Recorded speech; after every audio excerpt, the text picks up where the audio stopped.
Hey, say something. Anything. I know you hear me.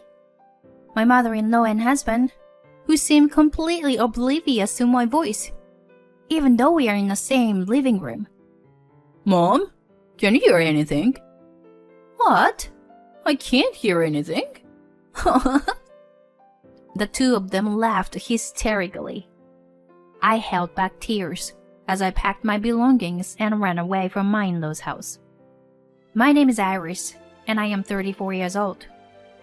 Lately, I've been recognized for my achievement at work and even praised by my boss. I'm in a really good mood. But just 2 years ago, I was living in hell. Back then, I was living with my husband, Vincent. I met him at a matchmaking party. We were the same age and could talk and get along just fine. I made a promise to meet again because our conversation flowed more naturally with any other man at the party. It seemed like he hadn't talked to any other woman at the party as much as he did with me. I was nervous about going to those parties at first, but now I'm glad I went. I got to meet someone like you, Iris. When he said that, I couldn't help but blush like a young girl. From then on, we dated for about 6 months, and then he proposed to me. I accepted his proposal. Both Vincent and I were being pressured by our parents about getting married, so we were both positive about it. And then, about 3 months after our wedding... Sorry, Iris. I got really drunk after a party the other day. It seems like my wallet got stolen, and my card was used. My bank account is empty now. I can't afford our living expenses, so I was thinking of relying on my parents' help. Vincent said that to me while kneeling down and begging. I was truly surprised by his confession. Indeed, a few days earlier, when I couldn't reach him after the drinking party, I went to look for him. I found him sitting and sleeping in a corner of a nearby alley. He must have had his wallet stolen before I found him. Suddenly? Living with your parents? How about I contribute more to our living expenses for a while? When I suggested that, Vincent shook his head. Do you even know how much the mortgage is? There's no way you can afford it. His words struck a chord with me. Perhaps Vincent doesn't know how much I earn, I thought. But before I could correct him about my income, an unbelievable statement came out of his mouth. Besides, I've already talked to my mom about moving in, so you don't have to worry about anything. Huh? You've already talked to her?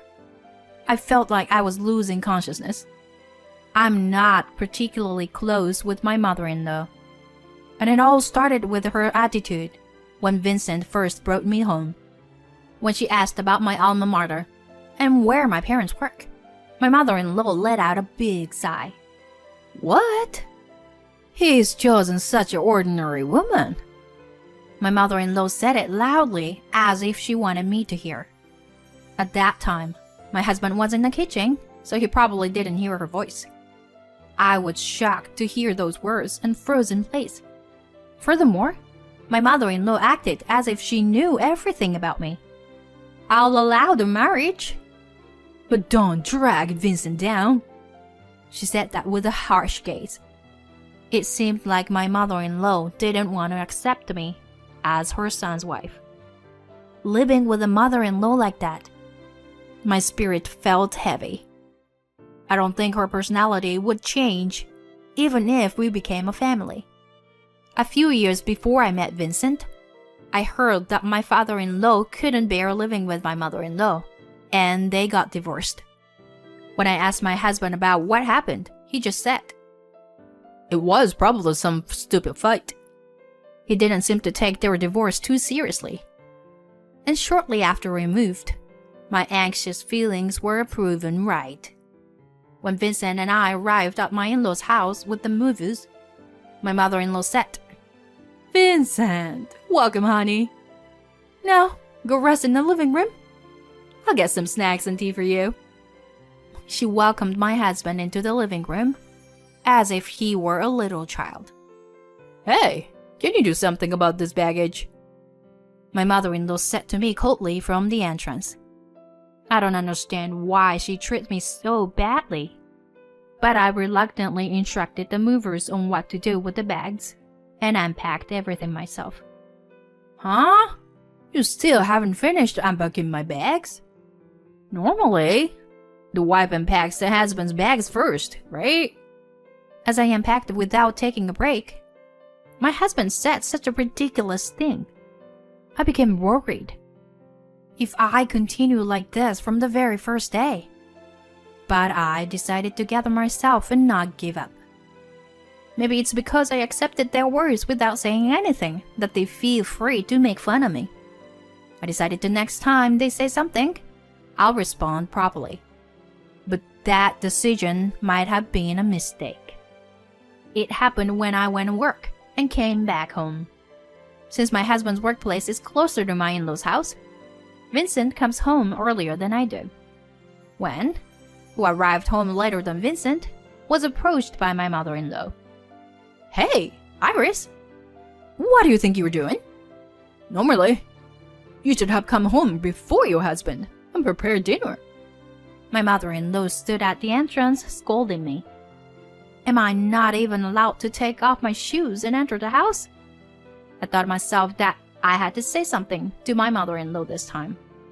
I work as a full-time employee, just like Vincent. Besides, my workplace is farther from his. So it's only natural that Vincent comes home earlier than me, even if it's the regular working hours. I try to calmly explain this to my mother-in-law, not letting my emotions get the best of me. Upon hearing my words, she turned red and went to the living room. I sighed and took off my shoes before entering the house. That's when it all started. Vincent and my mother-in-law began ignoring me. Initially to the extent that it seemed like they couldn't hear my voice. But when I spoke a bit louder, both of them reacted, and we could have important conversations. However, as this continued for more than a few months, even I, with my patience, realized that something was off. Could it be that they were purposely avoiding me? I asked Vincent about it when we were alone, and he gave me an exasperated look and responded, That can't be true, right? You're just being paranoid. However, after that, the blatant disregard from my husband and mother-in-law became even more apparent. Vincent, I want to talk about our finances this month. Even when I try to initiate a conversation, my husband would ignore me. Thinking that maybe he didn't hear me, I raised my voice, but he just stood up and went to his room. My mother-in-law did the same, not even attempting to look in my direction. When I called out multiple times, she raised the volume of the TV, drowning out my voice. The TV was so loud that I covered my ears and left the room. I couldn't understand the reason behind all of this. And these days I felt increasingly down. Nonetheless, I continued to do household chores like laundry, cleaning, and cooking. I believed that if I remained silent, they would eventually start talking to me properly. But 1 year had passed since Vincent and I moved into my in-laws' house. At that time, I met someone through work who made me question things about Vincent. I wanted to ask my husband about it, but as usual, he didn't respond to me. Hey, can you say something? Anything? You can hear my voice, right? We're all in the same living room. There's no way they can't hear me. Hey, Mom, can you hear anything? What? I can't hear anything. They both laughed and didn't even look at me. That's when I realized. They just want to hurt me. They're no longer my family. With that thought, I packed my belongings and left my in-laws' house. Shortly after, I filed for divorce. A few months later, I found out that Vincent had completed the necessary procedures, and I returned to being single. I decided to change jobs as well, because I didn't want Vincent to know about my new workplace. After settling into my new life, I moved out of my parents' house and started living on my own. And it was during this time, at my new job, that I had a fateful encounter. I met a man named Mike for the first time at a coffee shop near the office. It all started when I picked up the loose change that fell out of his wallet. Oh, I'm sorry. Thank you very much. Saying that, he treated me the coffee I was buying. At that time, since we hadn't exchanged names or anything, I thought we wouldn't meet again. However, we happened to run into each other at work on another day. Mike and I had several such coincidental encounters, and about 6 months after we first met, we officially started dating. Since I had some time after meeting Mike, I felt comfortable starting a relationship with them. He also trusted me. After a few years of dating, we decided to live together with the intention of getting married. And after a while, we officially registered our marriage. By the time, I had completely forgotten about my ex-husband. However, suddenly, I received a message from Vincent. Since we hadn't been in contact, I had forgotten to block him. The abrupt email contained the following message. Mom passed away. Come to the funeral. Why would I, the ex-wife, who divorced many years ago, have to attend my ex-mother-in-law's funeral? I told my current husband Mike about this. Would you at least go to the wake? After all, she was someone you were involved with in your life. And I'll go, as your husband. That's what Mike said. But honestly, I didn't want anything to do with them ever again. However, I didn't want to be seen as someone who ignores other people, similar to how they ignored me by not attending my ex-mother-in-law's funeral. Besides, I had Mike by my side. Looking back, I can't say that I completely severed ties with Vincent in my past relationship. I merely ran away. Now, I can put a proper end to that relationship this time. Thinking that, I went to the funeral of my ex-mother-in-law with Mike. When Vincent saw me, he approached me with a smirk on his face, which was inappropriate for a funeral.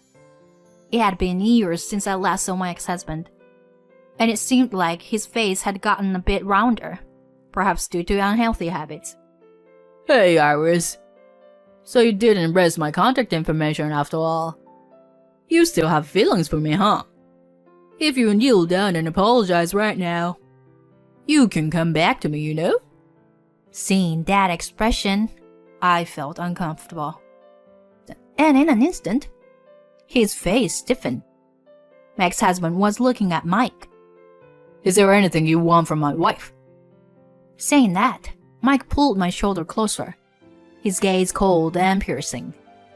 Upon seeing this, Vincent turned pale, trembling uncontrollably. Mr. President! Huh? I titled my head in confusion. My ex-husband's face turned pale, as if drained of color. This is... Indeed, Mike is the president of the company I work for. However, I didn't know that Vincent had any involvement with Mike. Mike? What's going on? As I asked my husband, he started to explain.